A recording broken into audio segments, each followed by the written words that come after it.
जय श्रीराम, जय महाराष्ट्र. मी खराडी पुण्यावरून अमृताई पठारे आपणा सर्वांना विनंती करते की सोलापूर जिल्हा असेल किंवा धाराशिव असेल या ठिकाणी पावसामुळे जी अतिवृष्टी झाली, जे जगाचा पोशिंदा शेतकरी राजा, ज्या शेतकरी राजाचे अतोनात नुकसान त्या ठिकाणी झाले, त्यांची जनावरे असतील, मुलंबाळं असतील, घरात पाणी शिरल्यामुळे जनावरेसुद्धा काही वाहून गेली आणि अतोनात नुकसान त्या ठिकाणी त्या शेतकरी बांधवांचं झालेलं आहे. आणि त्यांना माणुसकी जपण्याची आपल्यावरती खरी वेळ आहे. त्यांना आपल्या मदतीची खरोखर गरज आहे. आणि आज आपण आपल्या घासातील घास जर काढून त्यांना दिला तर त्या ठिकाणी नक्कीच त्यांना पुन्हा उभारणी राहण्यासाठी एक छोटासा खारीचा वाटा त्यांना मदत म्हणून ते नक्कीच उपयोग होणार आहे. आणि आपण आपला पगारातील प्रत्येकाच्या पगारातील एक छोटासा हिस्सा त्या शेतकरी राजापर्यंत पोहोचवण्याचा प्रयत्न करूया, किंवा आपल्या घासातील घास काढून एक छोटीशी मदत खारीचा वाटा म्हणून आपण उचलूया. आज माणुसकी जपण्याची आपल्यावरती ती खरी वेळ आहे. आणि ह्या शेतकरी राजाचं जे दुःख आहे ते अतोनात आहे, पण त्यांचं थोडंसं दुःख कुठेतरी आपण कमी करण्याचा प्रयत्न करू. आणि खरोखर मी तर म्हणते की आज त्यांच्यावरती जी वेळ आली आहे ती वेळ जर आपल्यावरती आली असती तर या घटनेचा आपण स्वतः विचार करावा आणि प्रत्येकाने त्या शेतकरी राजाला, त्या जगाच्या पोशिंद्याला नक्कीच आपण उभारी राहण्यासाठी एक छोटासा खारीचा वाटा उचलूया. त्या ठिकाणी सरकार तर मदत करेल, पण सरकार किती मदत करेल हे माहिती नाही आहे. कारण देवाभाऊ त्या ठिकाणी दौरा केला असताना देवाभाऊंच्या अगदी बुटाला माती देखील त्या ठिकाणी चिकटली नाही. देवाभाऊंनी फक्त आश्वासनांचा पूर पाडला.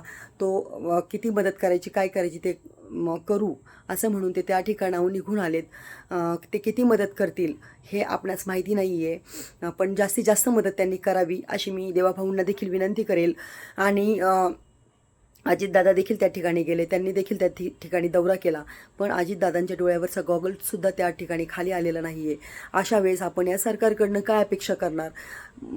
सरकार जी मदत करेल ती करेल, पण त्यापूर्वी आपण आपल्या पगारातील एक छोटासा भाग किंवा आपल्याकडे जी मदत आपण करू शकतो तो छोटासा खारीचा वाटा त्या शेतकरी राजांपर्यंत, त्या शेतकरी बांधवांपर्यंत आपण पोचवण्याचा प्रयत्न करू. म्हणजे शेतकरी राजा परत उभारणीसाठी परत बळकटी त्याला मिळेल. आपल्या छोट्याशा मदतीने पुन्हा शेतकरी राजा उभा राहील आणि नक्कीच त्या ठिकाणी परत जगाचा पोशिंदा आपल्याला घास पिकवण्यासाठी तो त्या ठिकाणी उभा राहील.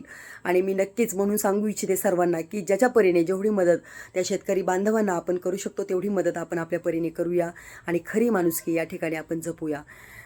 तर नक्कीच प्रत्येकजण या ठिकाणी मदत करेल असं मला वाटतं. मी माझा छोटासा खारीचा वाटा माझ्या पद्धतीने मी नक्कीच त्या शेतकरी राजांपर्यंत पोचवत आहे. आपण देखील सर्वांनी मिळून एक छोटासा खारीचा वाटा उचलूया. तर माझी विनंती आहे प्रत्येकाला की ज्यांना त्या शेतकरी राजाचं दुःख खरोखर दिसतंय आणि नक्कीच त्या शेतकरी राजाबद्दल जर खरोखरच तो जगाचा पोशिंदा आहे, जो आपल्याला आजपर्यंत पोसत आला आहे, तो पिकवतो म्हणून आपण खातो.